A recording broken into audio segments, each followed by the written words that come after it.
ეხლა რა მითხარ იცი? 4 კარგი შვილი ყავს? კარგი შვილები არის. მე რატო არიან კარგი შვილები? ალბათ კარგი მშობლები ყავთ დამაკითხე. ხო, რა ვიცი, არა ვთქვა, რომ მე რატომ არ ხარ კარგი? რატო გონია რომ არ ხარ კარგი? ანუ მეგრე არ უყურებ, რომ მიყვარ ხარ შვილო რაღაცა მარტო ეს რაღაც სიტყვები, არაფერი ისეთი არ გაგიკეთებია თუნდაც რა, რაც ბავშვს ჭირდება. ბავშვებთან დროს როგორ ატარებ? მარტო თამაშობ. ერთობი. მარტო თამაშობ როგორც ბავშვი, როგორც მსახიობი, რომ კარგი თამაშობს. მამა ყოფილიყო. არა, იმას კიდე ჭირდება განვითარება აქ იმან ბავშვს და ცუდი მამა იცი ვინ არის? რომ არ უყვარს შვილი, უხეშია შვილთან, რომ ცივია, რომ ფეხებზე კიდია მისი წარმატება, არ ეტყვის კარგ შეგონებას, არ მოეფერება, არ ჩაეხუტება, ეს არის ცუდი მამა თორე. კაცის დანიშნულება კიდე რა არის, ხო, რომ ანუ რაღაცა უნდა შენ თავზე აიღო ვალდებულება, რომ ამას რაღაცა უნდა მიაწოდო.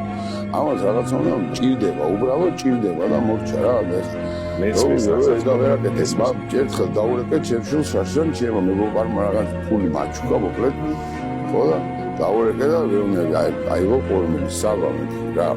მეთქი მამა, ეხა არის ის მომენტი მეთქი, რომ რაღაც ამდენი 14 წელი არ ყოფილა.